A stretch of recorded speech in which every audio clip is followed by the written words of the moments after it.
All right, we are recording. Hey, Yeah, yeah. My guest is Andrew Van Horn. He is with the band Celtic Kitchen Company. I'm sorry, Celtic Kitchen Party. the Celtic Kitchen Party. That's right. Yeah, the Celtic Kitchen Party. Although it does feel like a company because there are so many people in the party. It's a true ensemble cast crew company. That's a good way of putting it. Yeah, there's a lot of different parties that can go through the roster. That's an advantage when we're doing a show and someone's not available. Um, and that's sort of how we started. A true kitchen party is a bunch of people coming together, and that's how the group started. So, I find that the most intriguing part about all this, which is how do you manage so many people because your sound is going to differ from one gig maybe to the next, or you might have some sound that is consistent for maybe a week and then change after that. well, I should clarify. Like we all bring our own different skills and maybe even talents, measures of talents to the table. So in some ways it is different, but I will say that there is a set roster. For example, we have two drummers, three bass players, a couple fiddle players, an accordion player, only one bagpiper, tin whistle player, and just myself. So there is consistency, and we do sort of have a core group. Um, and if they can't make it, let's say, then I go down the list to the next fiddle player. So it's not like you're coming to a show without fiddle. You might have a show without a bagpiper, but so that there's a little bit of quality control. But you're right. Gotcha. Yeah. Earlier we were before we went live with each other, we were discussing our setups, and I have somewhat of a permanent setup, but there is one particular angle that I like, or one particular thing that I like to show in my little studio. um for you, what's it like for you and dealing with all this? I mean, right, I'm in my basement. It's a little music studio where I can lay down some tracks. We have there's kids here, so I have to sort of contend with say some of that. They're out today. Um, I technology wise, this with this pandemic, let's just mention the pandemic. I've really sort of accelerated my live streaming, and even this, what we're doing here, I hadn't been doing a lot of um, online recordings that were visual. So I have my cell phone here, so I use my cell phone. So yeah, when I do this, I have to quickly set it back up again, make sure there's nothing terribly messy behind me, that kind of stuff. When I was doing Yeah, shows, I had the drapes. You have a nice backdrop there, but and I was doing all that when I was doing the live streams on Facebook. So yeah. My guest is Andrew Vanhorn. He is in the band Celtic Kitchen Party, which you can find at celtickitchenparty.com. You have a brand new album that was just released. Now, this is your third album. This is Lobster Tail and Beer, which is out now everywhere. Go ahead and go get it. It's available on all streaming platforms. This is your third album. The second album is usually such a rush job, and it's hard. That's why they call it a sophomore slump, because you had your entire life to kind of perfect your first album. The second album comes somewhat of like, okay, we gotta hurry up and strike while the iron is hot. What was the difference now with the third album, and did you have that problem with the second album as well? because I've been in other groups and as a writer and sort of that excitement for the first album, like you said, having never recorded and having this archive of material behind you. That wasn't necessarily the case with this group. We've been doing a Song of the Month club. And so a full year before the last album, we had released a song a month, and that led up to the release. And so this happened again with this next album. There wasn't really a rush, to be honest, because we had laid a lot of the bed tracks down in one recording session. It was a weekend there in 2018, I think it was. So and even this next CD that's coming out, this third one, we're not in a panic. A lot of the stuff's been laid down, and we're releasing a song a month as part of our Song of the Month club. So, if people are part of your Song of the Month club, which, by the way, if you want to find out more information, log on to Celtic Kitchen celticparty.com, and I believe it's in your merch tab. You just click on there, and then you can Yes. find out more information on that, because I was interested. Thank you. Yeah. So I went and I checked it out as well. So in theory, if you're part of that, you already own this album, kind of, right? Or You is you it all... you you really would, especially because, like I was mentioning, we had really laid down enough for like 30 songs in a weekend, and of course we've been doing the overdubs and adding embellishments, to make it what I hope your listeners will enjoy. Um, the the real rush will come when this is over and we continue with Song of the Month, because then we're like, oh geez, we have nothing in the back catalog. So even right now I'm already trying to work on, well, what's our next steps if we continue. To answer your question, it's pretty much how the album's going to sound, except maybe it hasn't been mastered or any final mix tweaks. So everyone who's a member, unless you're on the lowest sort of tier, would be getting the CD and a digital copy of the album. And yes, they would have already heard the music. So I guess you have to be a real diehard CKP fan to want to be on top of the latest music instead of having to wait a year. So great question. Yeah. I'm wondering, with that kind of like gun to the head pressure, does that work for you? Do you need that? I don't know if I need that. Because yeah, it is a lot of pressure. I just, people in this industry who kind of have to keep producing um, stuff every week, like on television and stuff like that. There is a lot of pressure, um, and and you may find that the quality, like we've had some good supporters and we've threw some money into this, but what happens in a year when, say, we only have two patrons, you and I, Albert, you're giving me a 99 cents a month. Well, maybe the quality of the music's just going to go down in terms of the production values, not maybe the song value, but Yeah. And Well, it's you're right. It is a lot of pressure to release a song every month. So I'm trying to get ahead of the game because I don't like to be rushed. Yeah, you know what? I have the exact opposite experience, because I do put out a show once a week. I try to do two, but the second show is usually a guest such as yourself.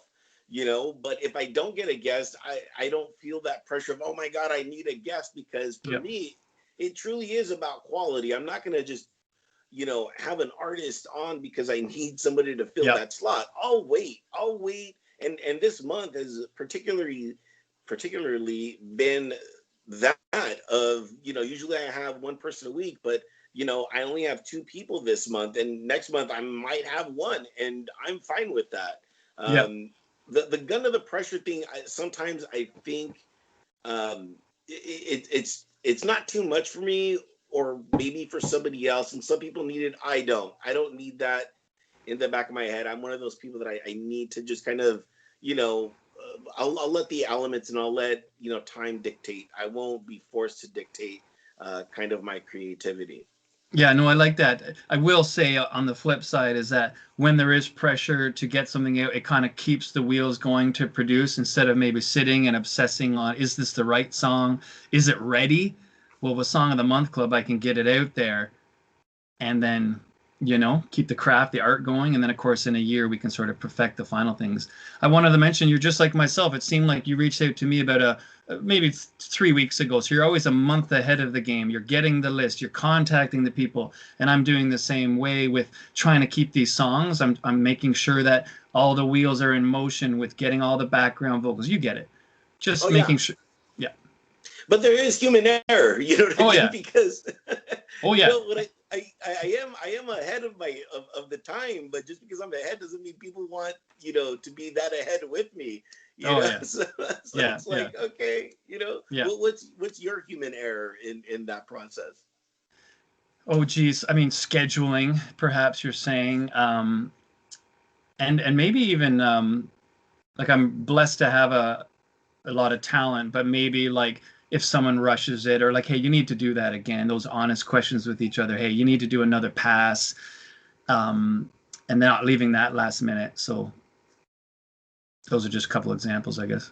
Yeah. Now, you are in Canada, is that correct? That's right, Kingston, Ontario, Canada, and you're down in Hollywood, like California. Sorry, not Hollywood, but California. Well, I'm Hollywood adjacent. Okay.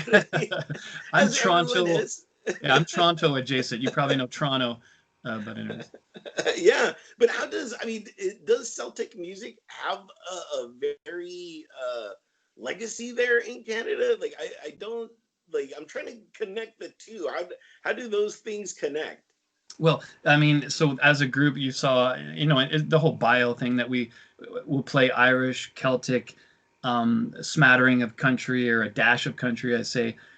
Clearly, Irish music from Ireland, right? Scottish from Scotland. But here in Canada, we have a strong East Coast music scene, of course, really popularized commercially mainstream with the Great Big Sea, that band from East Coast Canada. And we play a lot of their music as well.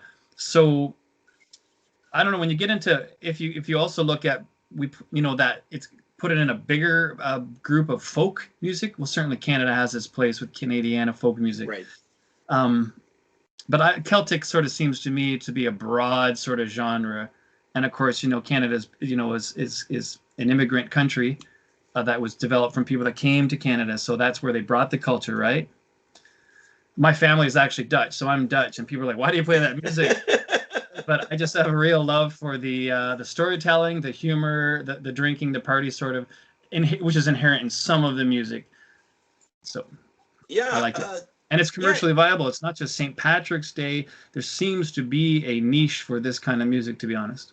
yeah. When I was listening to this, I did want to throw a kitchen party and like bake something or like cook something. I was like, okay, Nice. like I could be doing something, not because you know Yeah. what? It's weird. Like when I listen to music, I'm just sitting down looking at the song. I know that's weird, but I'm looking at the song and I'm listening to it.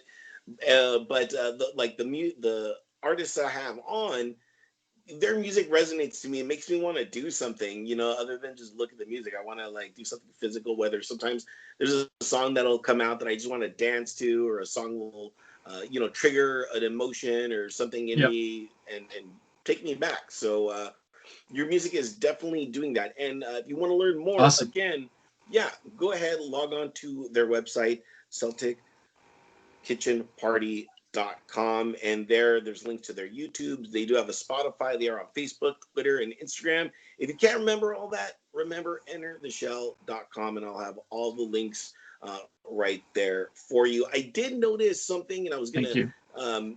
talk about this, which is, did you invent or not invent, but to me it's kind of like you did, a Advent beer calendar?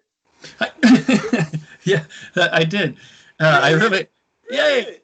It is. I mean, do you have the odd beer yourself at all? Do I like beer? Yeah. Yes. Yeah. Yeah. So Yeah. Of you would course. go to the beer store, and I'd never really seen them before, by the way. And only one time it was sort of a vague sort of German beer. I don't know. But you see, there's a few places in Kingston. So we have like, not Kingston, sorry, Ontario, all of Canada really, and America likes the craft beer. Obviously, it's here to stay, right? Craft beer. So there is these groups that are trying to put together these cases. I do play a lot, except when March came, the pandemic, things really crashed to a halt. So recently, I'm going to reach out to a lot of the different breweries, and I thought I would buy some of their cans. December 1st, I'll start to do some posts, on the first day of Yeah. Christmas. But I did make some beer 2-4 advent calendars. I gave one to a buddy there, and I'm gonna make one for myself. No one bought any. It's I say lovingly handcrafted because it's me kind of putting it together, with glue and love. But anyways, I thought that was such a genius idea. I yeah, was like, it's cool, eh? yeah. I was like, why isn't there more? Why isn't there more? More of this, or I'm thinking about just stealing it, here in America and just putting it together where I live You and should. Let seeing. me know if you need any help. Yeah, I'm doing. I need all help. I It's don't. a I great. don't. Yeah, I don't know how. I mean, I know how to do stuff, but like when it comes to like, I can get all that stuff, put it all together. But the things that my strengths are is my business strengths. My business Awesome. strength, I lack a lot in because I'm just so creative, and I would need a business partner for this because I'm like, look, I could put it together, I could do it, but selling it should sell itself. You know what I mean? Like, why doesn't it sell? I'm real kind of I guess out the box of stuff like that. So Yeah, I mean, I'm glad we made this connection, you and I, because this is what we both probably struggle with. Is like we've created this content, your show and my music, and now it's like, how do we share it? So together we're working together. But like, yeah, how do we share what we've just made? And that is a whole other of the business side of show, isn't it? Yeah. And you're like, I didn't get into the business side of show to be, I got No. into the show part, not the Yeah, yeah, business part. yeah, yeah. Why isn't there any keeners that are like, I just want to do the business side? Yeah. I wish we could have one of those, you and I, right? I know. Maybe someone's gonna see this and decide to hit us up and Yeah, be a part of it, which I would really appreciate. Whether you hit me up or whether yeah. you hit Andrew up, go Hit us ahead, up. hit us up. We do have websites, so Celtic kitchenparty.com. Go ahead, hit them up right there.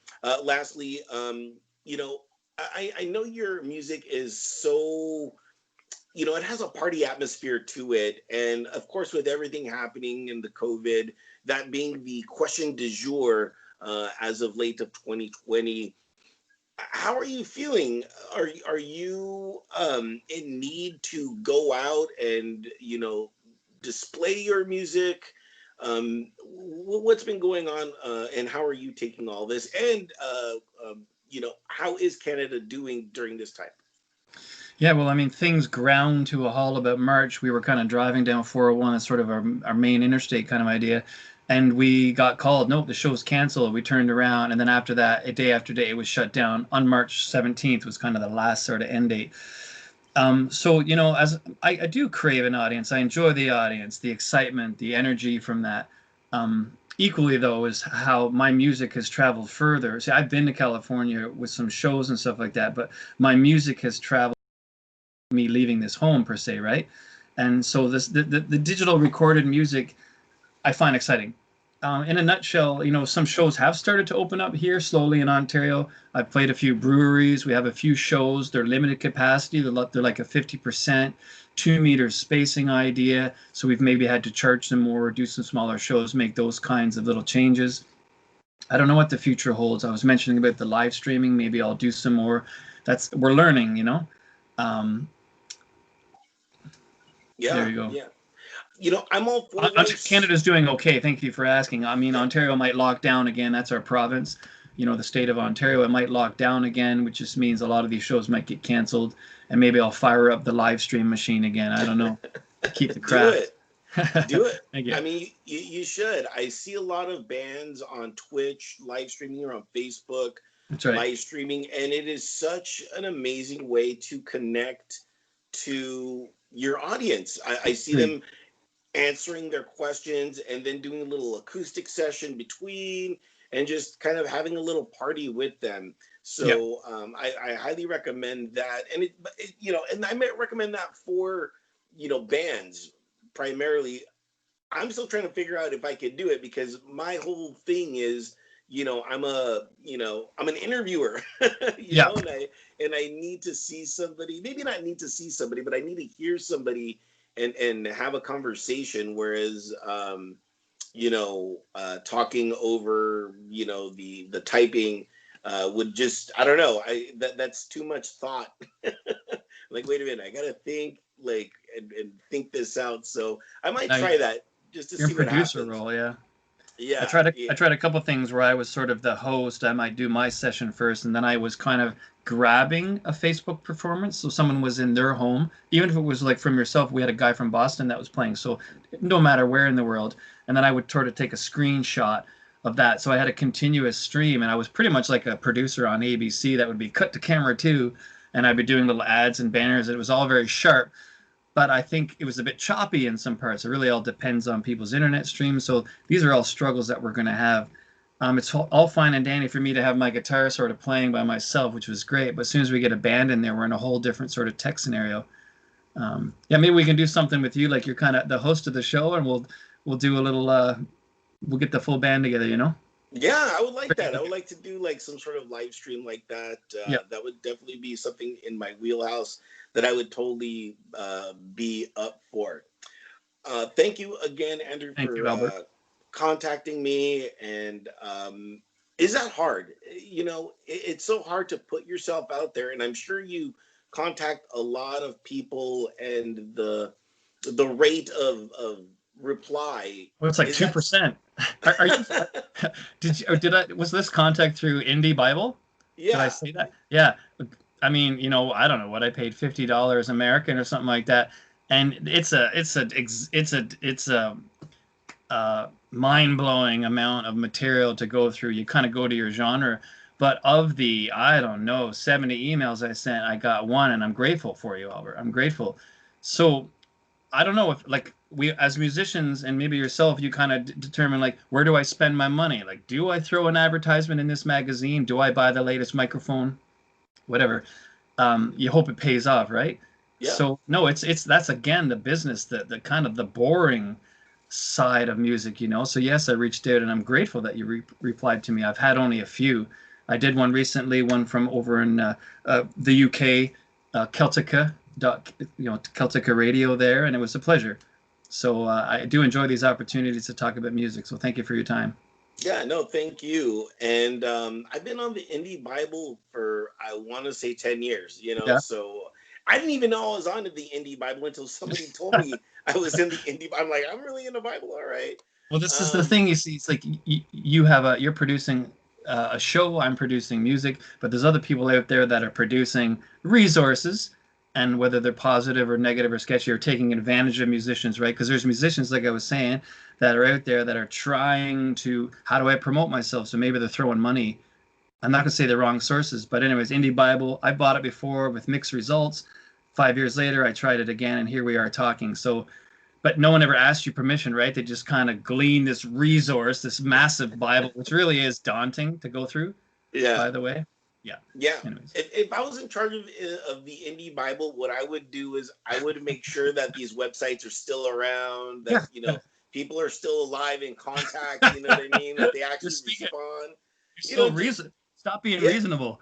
yeah, exactly. Because when I get a contact through Indie Bible or through whatever, people are like, oh my God, like, thank you. They're so humble. And I'm like, dude, like, I'm Yeah. around. Like, Uh, and and the other thing too is I'm like, and you passed my test. And the test wasn't to find me. The test was, is your music good? And thank you. again, I'm only gonna have an artist on that I want to have on, which I gravitate to the music, and I certainly did gravitate to your music. So thank you so much for your artistry. And I know right now is a tough time for artists, and if you want to help artists, whether it's a band or a musician or a painter or whoever, you can support them. Go ahead, log on to their websites, and you could pay for an album, you could pay for a t-shirt, buy some merch, whatever goodies, whether it be a sticker, and you can really help out the person or the band or whoever you can. I know we all want to support, and right now that is the best way to help these artists and support their creativity. So make sure to check out CelticKitchenParty.com and buy some merch if you can. Go ahead, download their album that is out now, which is Lobster Tail and Beer. Final question before I let you go. Thank you for your time. Lobster and beer. We got the beer down pat already, Yeah. right? But what is it about lobster? I did a show out in Long Beach, and it was their Lobster Fest. And Yep. every day that I was there, and I was only there for one day, but it's a whole week. And the one day that I was there, everybody was like, "You have to play Rock Lobster," and the whole thing was like, I'll play it," but they're like, every hour, "You got to play Rock Lobster again." I'm like, I'm only gonna play it like Yeah. twice, Yeah. okay? I'm gonna. And by the end, people were rioting because I wasn't playing it enough. And I'm like, dude, you don't need to hear a song like 5 times, Yeah. an hour. Yeah. That's weird, eh? Uh, Yeah. the title comes from a joke. Here at the East Coast, we have the Newfoundland, which is one of the provinces, and Newfoundlander joke. So, anyways, I'll say it. There's a Newfoundlander walking down the street, and a Newfoundlander sees a sign, lobster tail and beer. The Newfoundlander says, thunder and Lord Jesus, it's me three favorite things, lobster, tail, and beer. There we go. That's great. Yeah, super fun. Yeah. Thank you again for Thanks, joining Albert. us and being a part of the program. Go out, get the album Lobster, Tail, and Beer, available everywhere. And again, if you want to find more information on the band, Celtic Kitchen Party.com. The last song that we are going to leave is actually the final track of the album, and that is Song to End On. And this song that you wrote has so many references in it. Was that by design? Definitely by design. And I did a Facebook post like how many, and I don't know if I landed on like 37 song titles. It's really when I was looking down at my set list, and I'm like, this is a set list we had honed, for various shows, and I just kind of wove them all together. So there, yeah, it was by design. Yeah. Yeah, will that I'm song ever expand because you're gonna keep on adding more Yeah, songs? You a know, song to end on, part two. yeah, or you just a song to end on, and you just put in more lyrics or Yeah, whatever. You know the what I mean? song that It's an never ever ends. growing. Yeah, it's an ever growing song. Love So, it. yeah, thank you again, and again for more information, make sure to check out CelticKitchenParty.com. My guest has been Andrew Vanhorn, and this is Song to End On. Thank you.